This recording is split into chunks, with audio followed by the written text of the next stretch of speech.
Hello everyone, my name is Lewis Parker and today I'm going to be attempting a regular challenge, which is to basically find a random image somewhere on Reddit, just a random internet image, and use it as inspiration for a painting. It's as basic as that. Any kind of image or concept will do. So let's give it a go. Firstly, I'm just going to make a canvas and I'm going to make that a high def square, which is 4500 by 4500. There you go, so that's nice and big. I'm going to make the background as mid-tone as possible because it's going to be a painting and I want something to be able to judge my values against. So this is going to be our first picture. A really strange one actually. I'm quite looking forward to giving this one a go. Obviously there's a very heavy alien feel to it. I'm going to try and just see what we can explore and how we can use this as some inspiration for our picture. So I really like the kind of anthropomorphic morphing that the face has gone through around the iron, but I also like the fact that the iron has kind of made its own kind of silhouette, as if that's kind of a window that the alien's looking through using some kind of tool. So I'm going to try and take advantage of that. I also like how the reflection of the iron has kind of caused a blurring per se around the edges, if you can see that, like almost an air perspective. Everything in the background has kind of disappeared into just this grey mass, and all you can see is the guy's hands and his face and his phone. So I really want to take advantage of that as well. So let's begin. I'm going to start by just sketching out some basic proportions, and I always use the same brush. So that's just a flat brush with quite a high pressure sensitivity. There you go. I'm going to make that a little bit bigger. There you go. So let's start off with our idea, our rough. And it's going to start off looking quite a lot like the picture.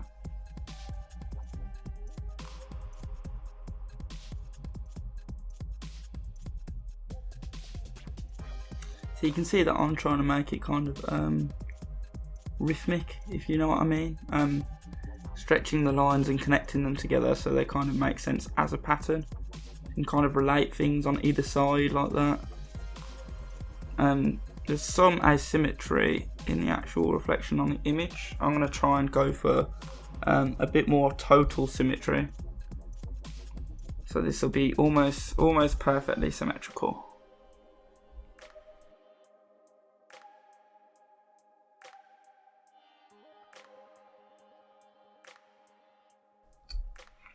So I've kind of gone for a more alien pod look. You can see his hands, kind of more alien-y, just to add a bit more interest because the background is just a random kind of room.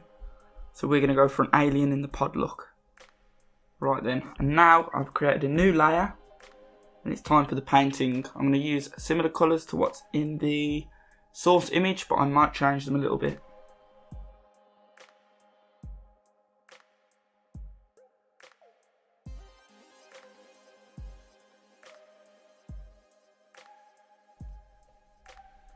Now you can see the inside of the vessel is quite warm. So by that I mean it's quite close to the oranges. Even the background is quite green, which is quite a warm colour. So to contrast that, we're going to go for some of the more cold colours on the outside, which will kind of complement the colours nicely. As you can see, this purple blends really nicely against the green because it's complementary. So we're going to go for a nice white pod in cold blue purplish lighting, especially the purple because that's quite an unnatural kind of lighting to see, which makes it feel all the more alien and kind of technological. You can see just how quickly I can kind of slabber this in without even really thinking about it, and that's just the beauty of digital, is you don't really have to pay for your mistakes, seeing as you can overwrite almost everything. As long as you've got the idea there and there's some logic behind what you're laying down, it'll often work out okay. So we're getting in the feet now. I'm just thinking what's facing upwards and what's facing downwards. Simplest lighting scheme there is. Kind of matches the lighting scheme that's on the inside as well. So seeing as we've gone for that purple in there, I'm kind of thinking what kind of colour we're going to want in the middle. Maybe a kind of, there you go, kind of more earthy background. Maybe go for a bit less saturation. Things further in the background often tend to be less saturated than that in the foreground, especially if they're quite far away, because the kind of mist that shows up in real life will take the saturation. As things go further, there'll be more air and more kind of dust and mist between them, and everything will kind of amalgamate into the same colour. So that's just a base background colour, but now I'm going to try and add some of that kind of spooky mist feeling. So it's going to get lighter towards the top where the sky is, and then darker towards where we are. Maybe try and get a bit of that horizon in there. And I'm just looking at the kind of natural pattern that's already formed there in the picture for us. And in this picture, they've been very generous in giving us a kind of close-up of the face on the left. So I'm just kind of studying the shapes of colour in the rings in the eyes, and seeing if I can kind of get a nice similarity between them, but still not worrying too much, trying to make it my own more than anything. Still colours from other parts of the canvas. You know, you can just really be ruthless like that in digital. We go for absolutely jet black for that centre of the eyes, and that'll probably end up being the only part of the image that's actually jet black.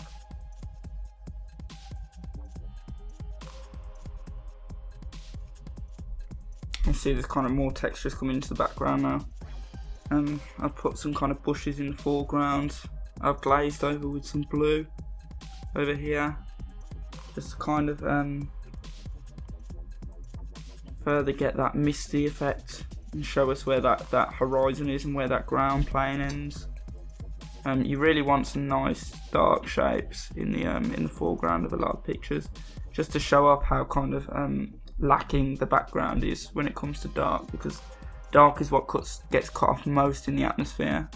It's the particles between you and what's in the background reflecting that bright light from the sky that causes the background to become different colours. So it's going to be the darks that get drowned out the most.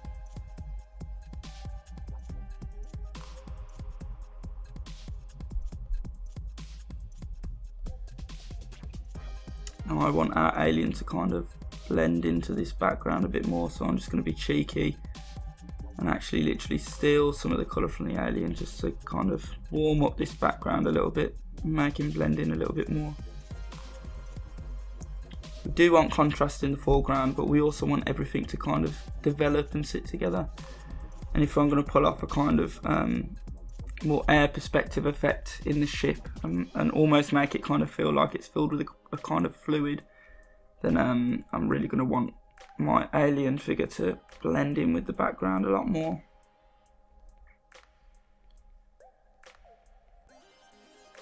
You don't want the dark areas of the background right next to the dark areas of the foreground, because they would start to lose their contrast and blend together a bit too much, and all of a sudden you can't tell what's background and what's foreground. You can see I'm just kind of randomly shaking in this foreground to get some nice brights. Foreground is allowed to be as bright as it wants, it's not as dark. Though if it is too bright like there, it will kind of ruin the effect, because it will be screaming a bit louder than our foreground is. There you go. It's looking more and more alien by the minute.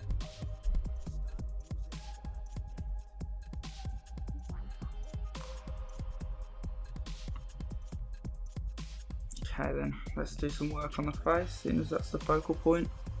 My goal is just to really get the detail in where it's needed, and the rest of places, such as the areas in the background, will probably stay quite a light brush stroke, because that's not really what people look at first. It's not an important part of the picture, and when you're kind of trying to compress your painting time into such a short, quick span, which my target for today is probably 2 hours or under.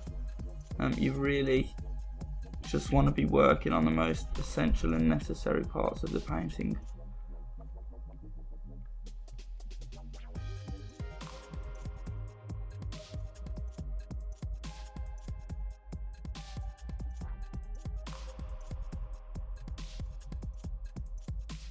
You can see even the way that we start with these ripples in the side is just kind of abstract. I just started with the black dots in the middle, put some purples on the side of them, and now I'm doing it's called the highlight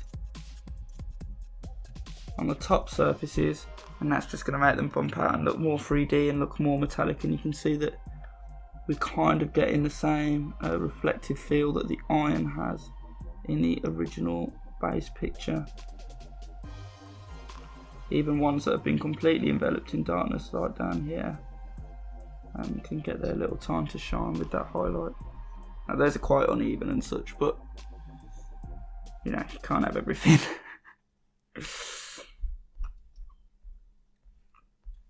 So you can see that image of the alien is just starting to get its validity and just starting to kind of register with our brains that that might be an actual three-dimensional creature in there, and landscape just in this centerpiece. You can see I'll zoom out quite often just to see what the whole thing looks like, and you can see that now the center is quite a bit above the rest of the background in terms of realism. So I'm just going to try and catch the background up a little bit.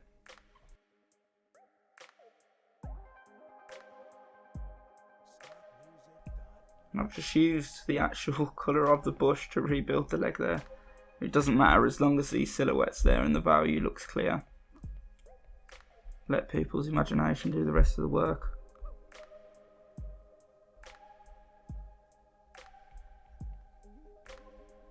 Add some highlights in these darker areas, just to show that they have got some up-facing planes, and that's catching the light and kind of cascading down.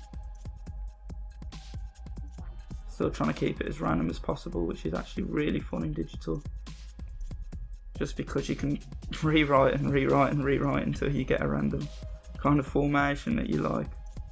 So there you go, that looks like kind of rocks stacked on top of each other, that shape that we've gone for. And I had no idea that that's what we was going to go for before we ended up with it. It's really more about your underlying knowledge than how you pulled it off in digital, which is one of the best parts of it, and why it's one of the best places to start if you're wanting to be an artist and learn the trade. It's just such a forgiving medium.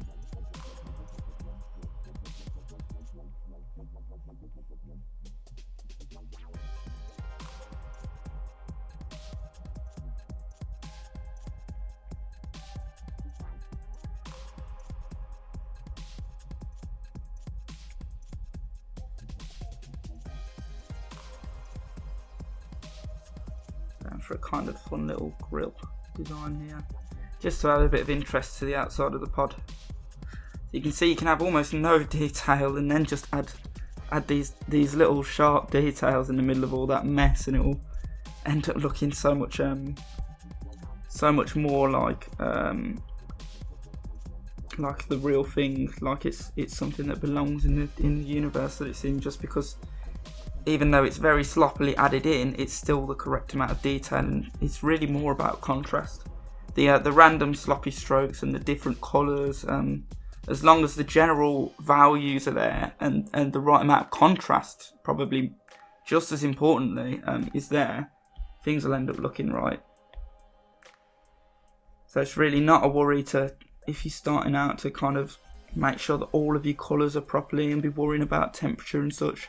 Just worry about how much contrast is in your area, and just as importantly for me, how much value is in a certain area. So you can see our pod gets a lot brighter at the top than it is at the bottom, and you can see dark colours will contrast a lot less at that lower level. But if I want something to contrast more at the lower level, I'll use a light colour, which is exactly what I did for this detail.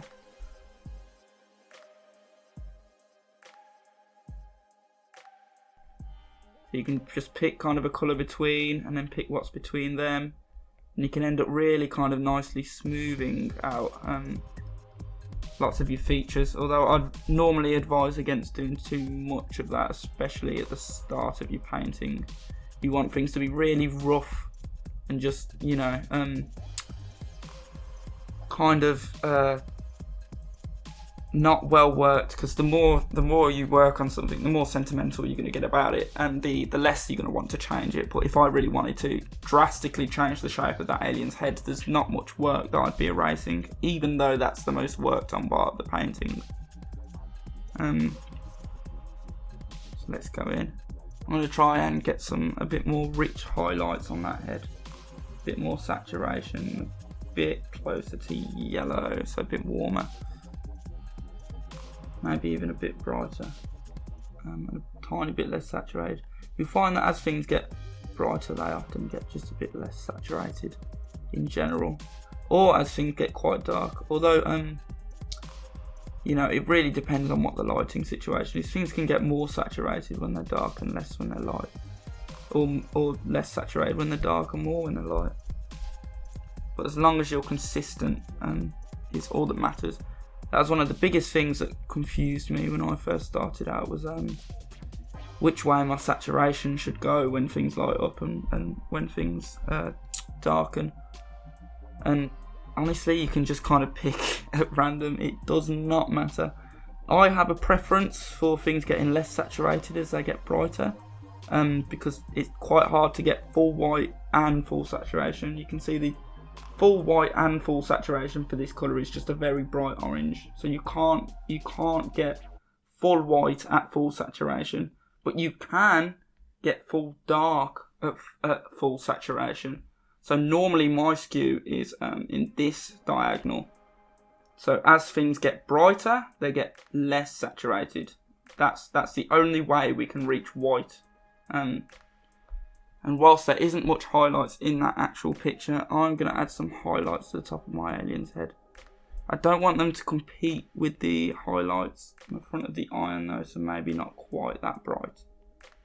Still want it to feel almost like, you know, he's been dipped in some kind of fluid in there.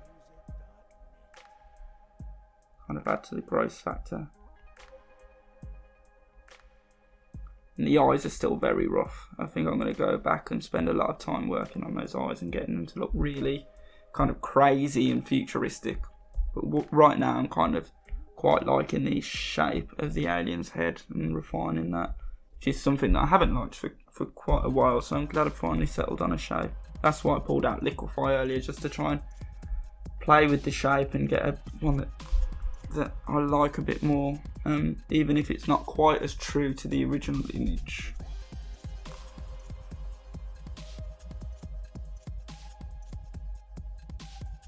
Even when I'm working traditionally now, if I make an edit to my piece, I try and think of it as if I was using Liquify.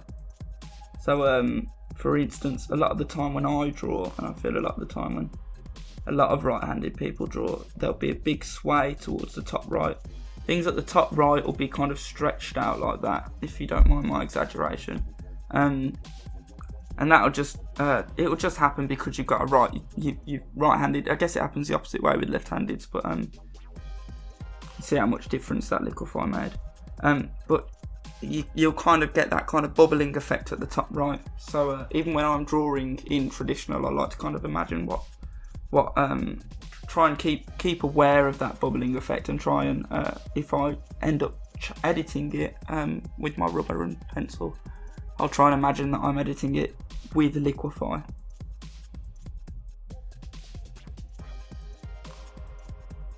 Even if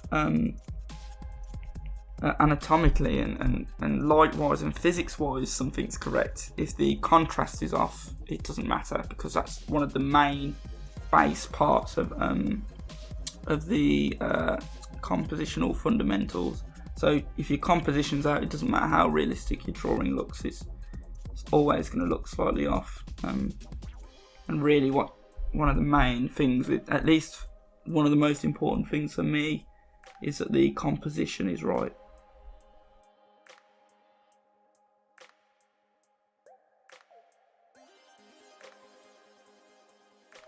I'm not sure that I want it to be that kind of turquoise green though. In fact, let's try something. I'm going to have a go at just highlighting. Oh, actually, I'll ignore the ground there. Highlighting the background, and this is the kind of thing that I do quite often. Highlighting the background. I don't really know how to inverse it, so I'm just going to inverse it by hand like that. And then I'm going to see if I can edit some of the curves. See what kind of interesting colours I can get. Maybe make it a bit more saturated. And I'm just doing this completely at random. Maybe a bit less green. Green's a little bit warm. And I like the heavy purple background. We haven't used quite enough of that heavy purple, I think, for an alien picture. There you go. Now if I zoom out, yeah, I like that kind of colour of background a whole lot more.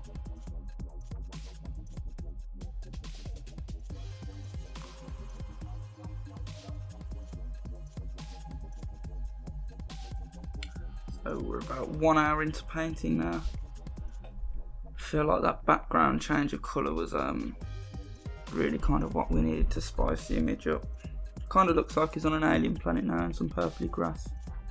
I do want to point out that since I changed the lighting of the background, that suggests that the light around this environment is purple. And you'll notice that the lighting on his pod is certainly nowhere near purple. It's quite blue and quite desaturated, whilst the background's quite a saturated purple light. Now, if I really wanted it to look genuinely lit and like the pod was in the environment of the background, I would make the lighting on the pod purple as well. And that's where the kind of composition clashes with realism. But seeing as I don't have to paint realistically, and there is kind of a scenario where this kind of lighting could happen, and it creates a lot more contrast in my favour. I like the kind of light desaturated blue of the spaceship against the purple background. I'm going to leave it that way and not make my spaceship purple like the background, because then it would blend in a bit too much. I'd rather try to imagine that the lighting for the background and the lighting for the ship are maybe two different lights, and maybe there's a kind of very bright white light above the spaceship and very bright kind of purple lights everywhere else for the background and the surroundings, even the ground underneath the spaceship. Or maybe even that the local colours and values of the background react to purple light a lot more than the spaceship pod does. You know, you can tell yourself whatever you like, but as long as it looks good and it still mostly looks accurate, you'll be okay most of the time. So that's one little trick that I'd like to point out. You don't always have to have completely accurate lighting. Sometimes flipping the conventions of the lighting in your focal point in comparison to the background can make it stand out a lot more. There you go. I've kind of got a floating kind of orbs, like unnatural trees idea in mind for this one. I'm going to go for kind of balls lit by the top. And just adding little patterns like that into places can really kind of affect the texture of your image, which can be quite an important feature in your realism and in the interest of your picture overall. So you can see the background's gone from just almost completely random colours, and now that I've added something for the viewer's eyes to kind of grasp onto, it's ended up looking a lot more kind of interesting. I think that's actually turned out really well for just very quickly affecting the background, and that was under 2 minutes worth of work to kind of add that abstract texture in the background, and it's made such a huge effect to the actual composition. That's actually surprised me quite a bit. I'm going to try and get these flat rocks. I'm going to try and give them a bit more of a presence. Maybe make it feel a bit more like the ship sitting on a couple of them. You can see the kind of I'm kind of trying to rotate them, so it kind of looks like they're you're seeing more of the top face of them as they go down, if you know what I mean. Finally, let's just go in and work on the face just a little bit more, and I'm going to leave the rest quite low detail, but I want those eyes to really pop. So that'll be probably the last sort of thing that we do. Firstly, I'm going to add highlight to the edge of that, to the top there. Lovely jubbly. Maybe even a smaller highlight in there to suggest it's kind of a lens. Kind of a good philosophy to work with, especially when kind of painting on the fly with no plan. If something starts to look like something, if you know what I mean, if some of the patterns in your painting start to look familiar as something, you know, even if that's just a random shape, if it starts to look like that, often it's a good idea just to run with it and, you know, see how much more you can make it look like that. So these kind of highlights in the eyes, you know, this kind of light up here and dark down here, I've noticed that that's kind of started to look like the lens of the eye is slightly rounded round here. So now what I'm doing is seeing how I can make it look more like that and make it look more genuine like that and make the contrast work. And you know, most of the time it won't work and you'll end up re-editing it. I mean, you've probably noticed that there's probably very, very few brush strokes in the important areas of this painting that haven't been overwritten at least once or twice. But that's just what it takes when you're doing this kind of explorative painting. Give him a bit of a human nose just for fun. Make him look a bit more cartoony. And then I'm even going to put some reflection of that onto the fingers. And that's just going to make it really look like that phone's glowing and it's kind of there in the environment. Sometimes you want things to really blend with their environment and look like they're part of it and like they're there. And sometimes you want things to really contrast against their environment and look like they're kind of in a different world, almost as if they've been kind of photoshopped in. Often that's the difference between a main focal point and parts of the other focal points around it. You can see the phone and the hands are both a focal point, so I like them to kind of look more like they're together in that kind of bubble that the alien sat in, and the whole pod itself is a big focal point, so I want that to be very alien from the non-focal point, like the background. And everything changes when you want this contrast to show, so the texture is going to change and the colours are going to be as far away as possible as you can get, and the values are also going to be as far away as possible as you can get in each area. And then there's just kind of general rules, like things getting more and more detailed as they get closer to you. So you can see we've got this kind of grass over here, and that's so much higher resolution than a lot of the stuff in the background, which is quite blurry. And I've done that because it's quite close to us as the viewer, so we want the contrast right up against the camera. We've got to think, if our camera's pressing right up against some of these leaves here on these rocks, well, if the camera's pressing right up against some of these leaves here on these rocks, it's going to see them in a lot more detail and a lot more focus than it's going to see some of these kind of borders in the background.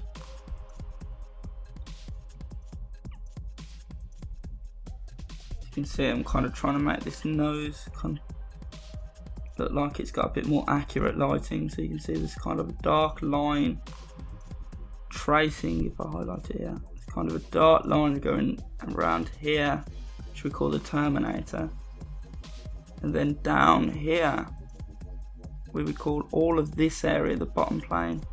And as you can see, the bottom plane in that kind of shape just gets a little bit lighter. And then its shadow below, because that's facing up again, is going to get a lot darker. And then right in the kind of central areas where no light is getting in, like the nostrils and such, that's where the occlusion is going to be. I'm just going to add some of that kind of occlusive value, because that's a new value in the piece now. I'm going to have to kind of add that everywhere and kind of make it fair.